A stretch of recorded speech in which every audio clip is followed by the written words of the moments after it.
Okay, I'm going to try to make sense of this. I've got some pretty crude video technology here, and I haven't figured out a way to reverse the image. So we'll work through it. Obviously, this is the well, not obviously, the faculty research commercialization path. All right, how do I do it? I have an idea. So I haven't got the whole diagram here. I need a whiteboard that goes around the room. So good suggestion, Dan. But we'll start. I'll try to work through it. I've got a series of diamonds that are yes/no decisions based on what you find out. So let's start. I'll try to walk through and try to make sure you can see the board while we do this. So you have the idea over here. Faculty starts with their idea. As they're working on a project, they may have a novel discovery or something that they say, there might be some value in this. It could be anything, anything within our huge bandwidth of research here in the college. For instance, Jeff Catchmark may discover a new starch molecule that have a certain property or a combination of chemicals that provides, sort of like some of the technologies he's working on that may be for wound care or something like that. So there may be potential there. So you start with that idea, and you really kind of ask the question, all right, what do I do? How do I find out if this concept is feasible? Who do I talk to? How do I get engaged? And so there's several mechanisms. The first one, obviously, is the Entrepreneurship and Innovation Program here in the College of Agricultural Sciences. There's a handful of us faculty that are familiar with the commercialization process. So that would be a good place to start. Like initial first screening, let's go contact the E&I program, right? So we'll put that here. So there's folks, there's Dan, myself, others as well. So, first reach out here. Let's connect and see what's going on. We can at least put together the faculty researcher with the right person. Another key person here is Scott Welch. Scott directly deals in this all the time, can quickly size up, okay, what do we need to do next, and help faculty members move it forward. So that idea is kind of, you got a real early on screening here that is, hey, let's just connect and find out. And I think that program in food, ag, and biorenewables, anything within our space here is a good place to start, and we can connect you to another network of peers as well. So if we look at being a concept being feasible, from the market perspective, this involves kind of going out and saying, all right, is there a market there? What industry would it go? Who did the customers be? What problem are you solving? And so it's kind of a real high level. Is there something there as far as a solution that you're providing, a problem that you're solving, real value that you're creating? You may not be able to quantify it, but you may have a sense. And at that point, you've got kind of a yes/no diamond. All right, is there kind of a market here? So wound care. Yeah, people get wounded. What are the options right now? Could this molecule be more efficacious in healing? Could it leave less scar tissue? Could it be faster? Could it reduce the chances of infection? Kind of asking these big questions of what value you could deliver. So you may find out in this screening, you can certainly work with the folks in the Entrepreneurship and Innovation Program. Also, there's a whole cohort of peer faculty who have done this in all the spaces here in the college. So if you're in VBS, if you're in animal science, food science, we can connect you with a peer who can kind of give you some feedback, some peer review to say, gee, I think you may be onto something here. Or have you thought about this application, which may be bigger or easier to enter, or market to enter. So kind of a yes/no. If you find out really somebody's reinvented the Band-Aid, somebody invented the Band-Aid, it works well, it's not there. Okay, maybe time to go back to the lab and say, well, gee, are there applications elsewhere that I'm not thinking of? So you want to get a read early on with that, and utilizing the Entrepreneurship and Innovation Program is a good start. We can connect you with not only people internally in the college faculty, but we also can connect you with industry externally to kind of get a sense, or some alumni. Now, parallel to this is kind of the technical side. Can we do this in the lab? All right, we've got the concept, and this typically happens after faculty receive grants to work on research, whether it's from USDA, NIH, other places, NSF. So, this has been left, the science has been done, but now is there an application to take the science from the lab into the field and make some type of commercial discovery? So here you're going to kind of, again, dig into it and say, is this feasible from a technical vantage point? Is there an opportunity for something to be, a product to be discovered, a service, some type of value that can be created in the real sense, the technology sense. And this is kind of proof of concept. You're going to want to do a first screening on that. And that, again, you may utilize, certainly colleagues within the college, peers in the college. We also have some resources at the Office of Technology. So I think right here we're going to have, kind of faculty peers, which the E&I program can kind of connect you with. Also in your departments. Your department heads may know some people who can connect you. Faculty peers in your field, right? So again, kind of keeping this internally to Penn State, because you really don't want to spill a lot of information if you have something that's really valuable, just simply from intellectual property protection. And we can go to that step because that'll start to develop as you go. When you get to this point, when you say, all right, it's feasible, we see a potential market, I've talked to a few of my peers and my colleagues, I've interacted with the Entrepreneurship and Innovation program at the college, kind of quietly searched around, also caught up with some peers on the technical front and said, okay, this looks feasible. How do you take it from there? And so the next step is if you are indeed seeing kind of the yes or the green lights to go forward, we have some evidence of a market, we have evidence of technical feasibility, we can then take it and advance its technology readiness. From two perspectives. I like to think about it from, kind of the classic NASA view of technology, readiness levels of, basic research to it's ready to go out into the marketplace and be brought into the market. And there's several stages along development that the idea can be taken. And then also on the customer end, are there some specific customers that you can identify and maybe engage early on, maybe under an NDA or some type of protective stance that you can kind of vet out the ideas better. So in this stage, you're advancing your idea as far as its technology readiness level, from a commercial vantage point and from a prototype or a working technology vantage point. Early, somewhere in between whether it's feasible and advancing the technology readiness level, you're going to want to go ahead and engage the Office of Technology Management, which Scott Welsh, part of the E&I program, can help, as well as some of us here. And there's some faculty here that are really well versed in preparing invention disclosures, patents, and typically this point we say, all right, is there a way we can protect your ideas so that somebody just can't go out in the marketplace and implement the idea ahead of you? So this really is important. You start to look at IP protection. So this is where we engage OTM, Office of Technology Management.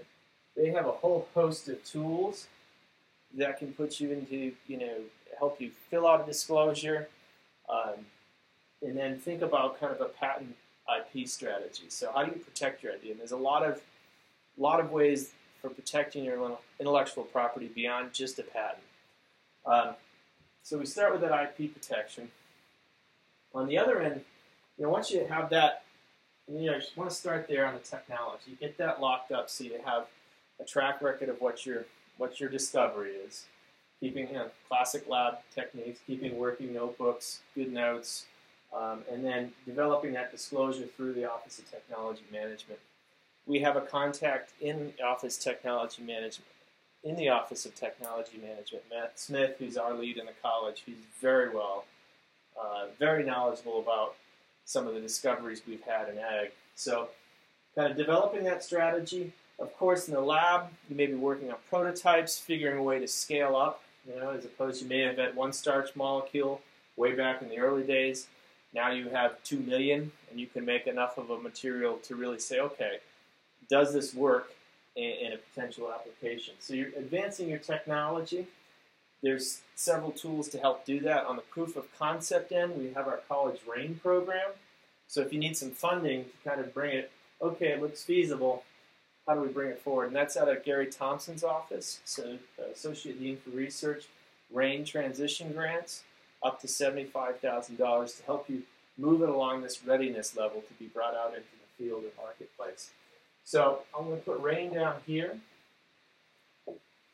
So once you have an IP strategy, you see some ability to scale up and develop the product or technology in your lab.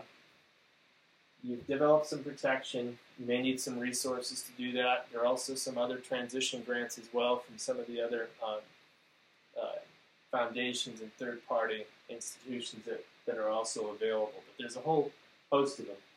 On the other end here is once you firm up, okay, you've got a disclosure, you've got a strategy with Office of Technology Management so that you protect what you have, then you can start looking at the customer side. And this is really kind of the proof of relevance. I like to think of this as the proof of concept. Right? Technologically, can we do it? And then on the proof of relevance, all right, is there a market out there? Can we really fine-tune, is there a market out there? And there's a whole host of resources. You'd obviously, great resource in the Entrepreneurship Innovation Program is Scott Welsh. He would be working with you on the RAIN end and also on the business end. Matt Smith at OTM can provide some guidance as well.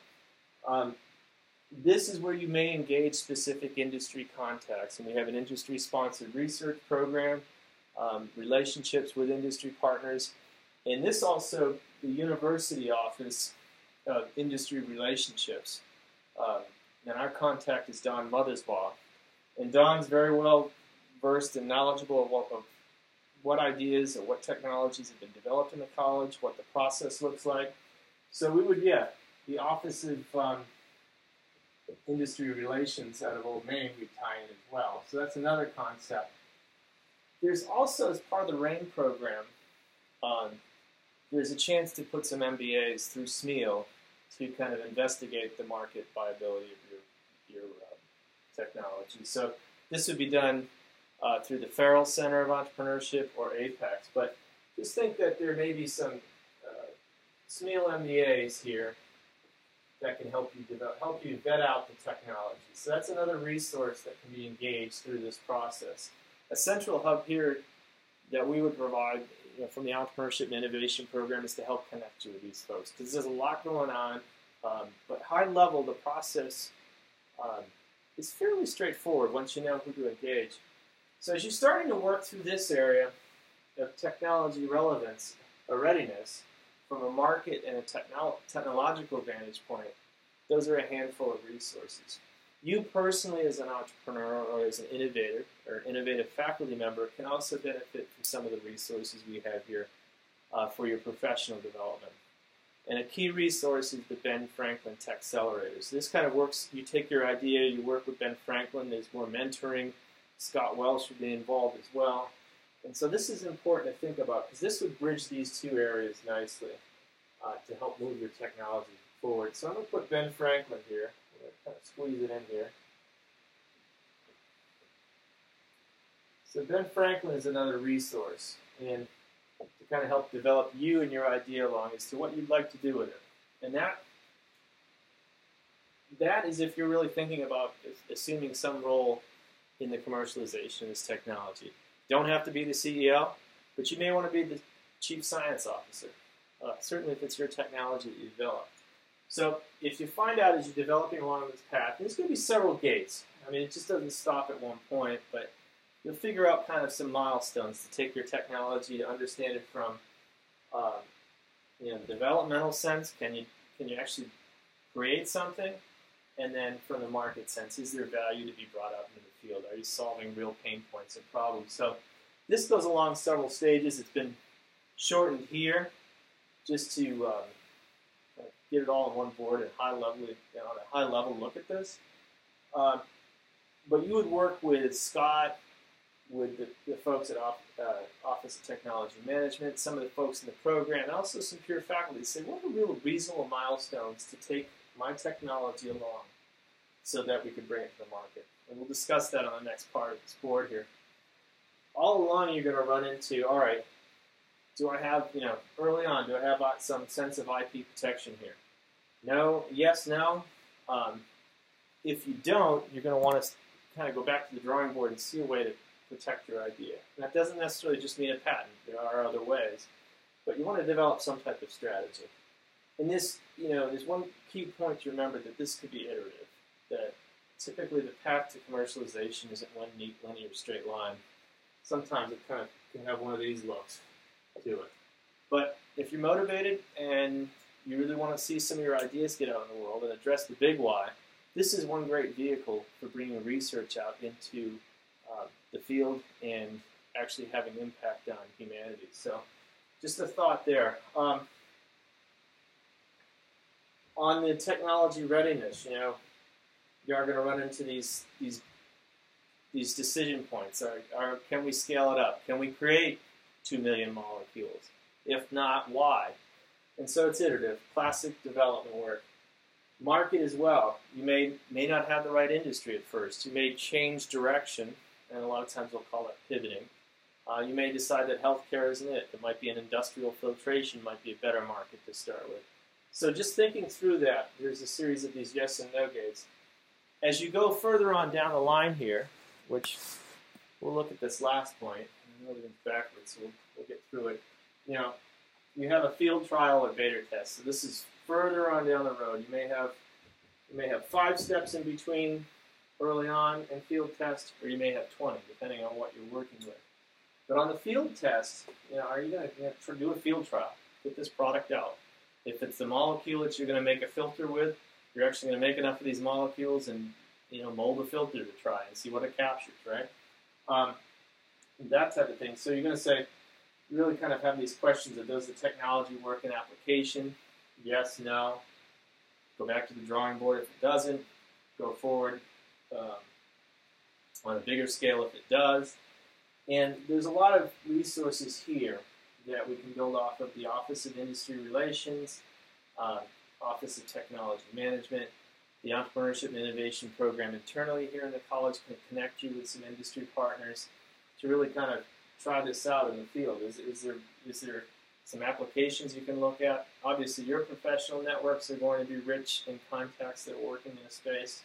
To implement a trial to see if that value is realized for the customer. And at this point, you're getting pretty fine-tuned as to what value you can create.